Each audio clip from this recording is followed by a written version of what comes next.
Hey, welcome back to the stash.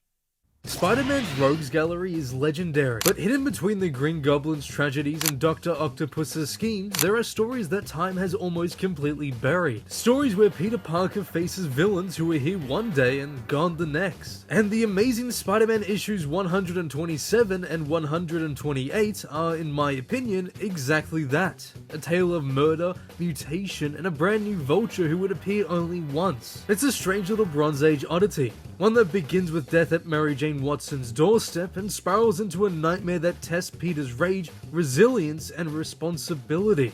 This is the story of Clifton Shallot, the Forgotten Vulture. But hey, real quick, here at the stash, we're swinging for 19,000 subscribers by the end of the month. Now that's a tall order, I know, but with great power comes great responsibility, and all you gotta do is click subscribe. So if you're into Spider-Man or just comic book deep dives like this, feel free to stick around and maybe hit that subscribe button. But with all that said, let's get right back into the video. So our story begins at the scene of a murder. A woman lays still, outside of Mary Jane Watson's apartment. Luckily for MJ, Spider-Man is nearby, and he doesn't waste a single second. He figures that if the murderer knows that Mary Jane saw it all happen, then she'd be next on his list. So Peter swings over to a rooftop and switches back into Peter Parker. He rushes to her door as MJ nervously checks who's there. Naturally, she's terrified. She's just witnessed a young woman's life cut short by a maniac and she might be next. But with the fear of the entire situation plaguing her mind, she wouldn't dare report it to the police, even amidst Peter's call to action. So Peter is furious. He berates Mary Jane for doing nothing and storms out of the apartment, all in hope that his lashing out would in turn motivate MJ to make her move. Now, though, with the only thing to do being to check out the scene of the crime, Peter Parker exits so the Amazing Spider-Man can now appear. But as he swings off, we see that our green feathered foe isn't far behind. Spider-Man peacefully travels from building to building until his spider sense begins to blare, sending him straight into the nightmare that will consume his life for the next few days. The Vulture swoops in for an attack. Spider-Man manages to dodge it and swiftly counters with a strike of his own. Then, to keep the momentum going, he webs Vulture's face, causing him to blindly lash out, which only does himself more harm. But perhaps his mistake worked in his favor, for our webbed hero grows overconfident with a lunge attack that completely misses the mark. And now to top it off, the Vulture hits him on the way down, sending him plummeting down below. Then, almost reflexively, Spider-Man's webbing shoots from his palm, moving in an arc below him. It forms a shallow net, which just barely breaks the full impact of his fall. The Vulture deems his foe taken care of and dismisses any further attacks, so naturally, he flies off, until at last the Vulture's mocking laughter fades away. As it echoes into silence, our hero slowly recovers. Spider-Man is properly dazed. He's lucky to even be alive, but unfortunately for him, the sound of sirens means it's time to go, so he'll have to rest up much later. As the night turns to morning, Peter's life is still non-stop. Between helping the Human Torch build his Spider-Mobile and some unwanted tension with his best friend, Peter finally goes to find MJ on campus to apologize for how he acted the night before, and to see if just maybe she's changed her tune. The thing is, Mary Jane actually has, just not in the way that Peter hoped. Now she's denying any of it was even real in the first place, but rather, it was all just one big joke. Then before Peter can properly respond, a sudden Flash Thompson pulls up to the curb and offers them a ride in his brand new set of wheels. The gang get in, but as the car starts moving, Peter's spider sense once again begins to go off. Up in the sky is none other than the Vulture, ready to once again capture his prey. He swoops down and yanks Mary Jane out of the car. And because of all the commotion, Flash is stunned by the oncoming van. He tries to turn, the brakes squeal with strain until the car smashes into the telephone pole. Peter managed to jump last second, but Flash took the brunt of the crash. He's out cold. If not for his seatbelt, he'd probably be dead. But Peter can't waste a moment more. So he sprints from the scene to change into his costume, but that's when Professor Miles Warren stops him dead in his tracks. Peter is failing his studies. He's offering him a chance at redemption, but Peter really can't talk right now. For the Amazing Spider-Man is needed. And what's good grades when someone's life is on the line?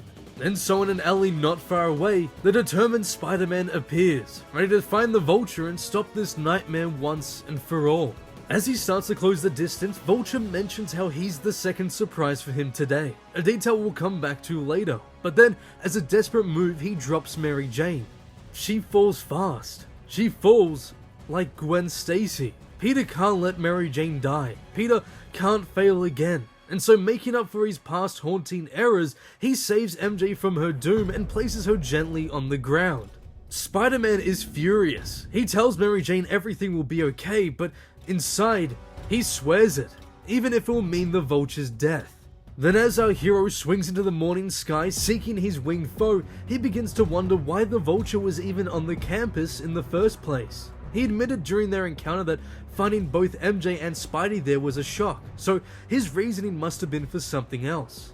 And then, as if almost to answer Spider-Man's thoughts, a scream from the biology lab screeches out from the windows. Spider-Man swings in and instantly creates distance between his feathered foe and the lab assistant. Then, he webs the Vulture's hand together, but just like his namesake, the Vulture's claws rip the webbing apart. Realization begins to hit Spidey.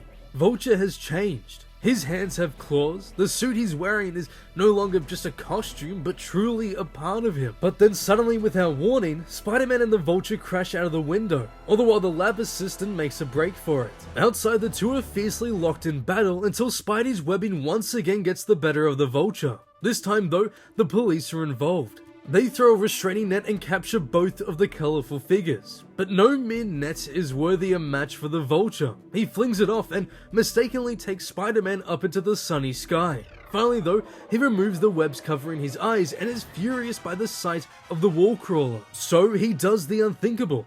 He drops Spider-Man. He's far too high to get out of this one. No web line would come close to saving his life.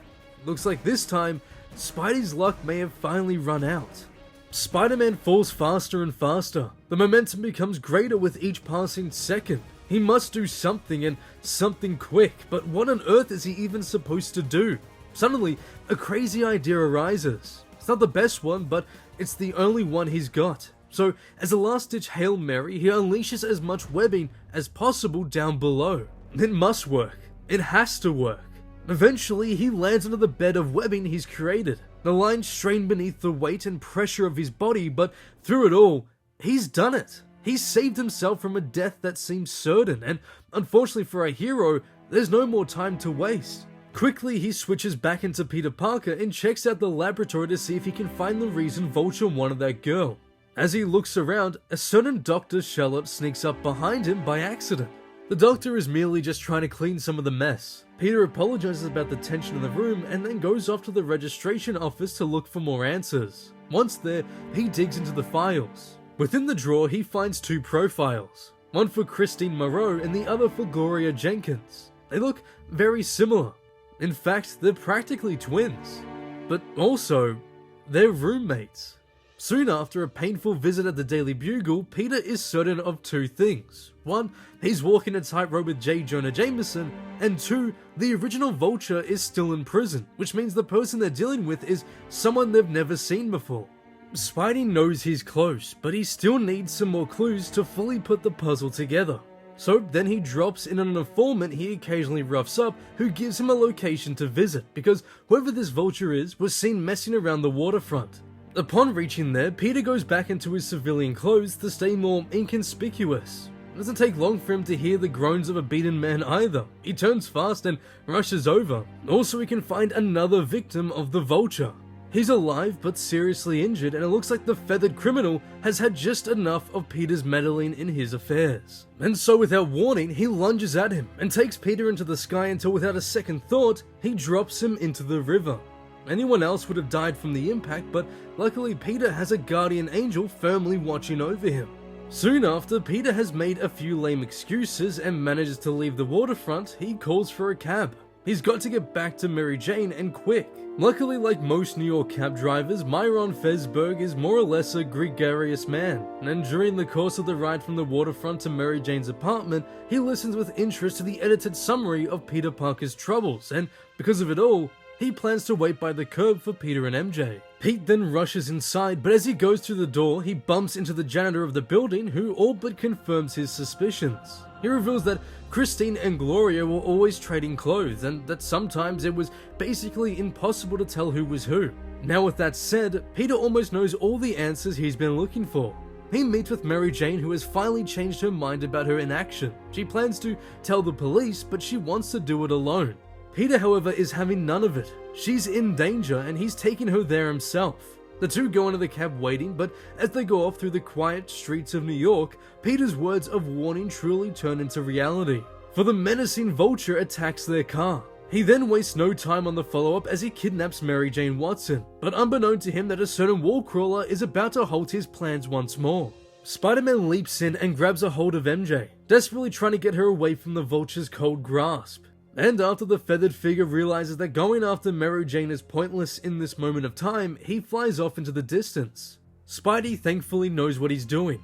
He gives MJ off to the cab and rushes over to see a certain Christine Moreau. But as soon as he finds her, so has the Vulture, and he swears the knowledge of the situation will cost Spider-Man his life. He strikes at the wall crawler again and again. He's far too beyond reason now, but as it looks like Spidey is on the ropes, he hits back with a powerful right hook.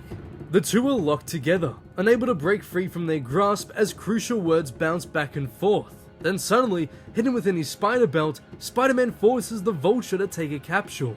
He begins to panic and fret over what he believes is his poisonous fate, but it couldn't be further from the truth, for Spider-Man has cured the Mad Doctor. He's freed him from the feathered curse and he reverts back to his normal form. By the time he wakes up, he'll be in prison, and Spider-Man warns Christine that she might be too.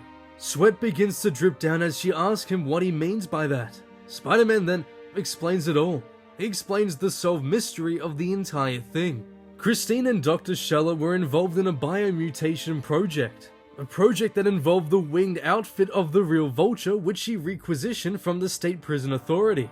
Something, however, snapped in the doctor's mind. Maybe because the college trustees cancelled one of his courses, but he stepped into the mutation device and underwent a transformation. A transformation that did for him what no amount of expertise could do for the true Vulture. For a short time, the wings were a part of his body, and he could fly and realize dreams he never knew he possessed. There was only one thing standing in his way: Christine. She knew his secret. She could betray him, and so he went to kill her, but because of the similarity between Christine and her roommate, one innocent girl died, and another who saw the murder became a second target. Shallot found he could reverse the transformation, but it required certain chemicals in larger and larger doses.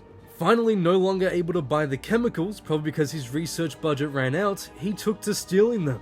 That's the moment Spidey realized who he was, especially after their encounter at the waterfront. The Vulture said to Peter that he knew who he was while he was in his civilian identity, and since, as Peter Parker earlier that very same day, he talked to the Doctor, he knew it had to be him.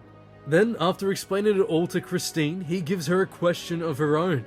What's her excuse for letting him kill? As soon as the words come out, Christine's face is filled with shock. She doesn't understand. How could she have possibly stopped him? If she dared have said a word, the Vulture would have killed her instead. Spider-Man then firmly stands back up. Disappointed by her answer, he berates her for letting him kill someone else. He tells her a friend of his had the same problem, only she decided to resolve it. It's just a shame that Christine never did.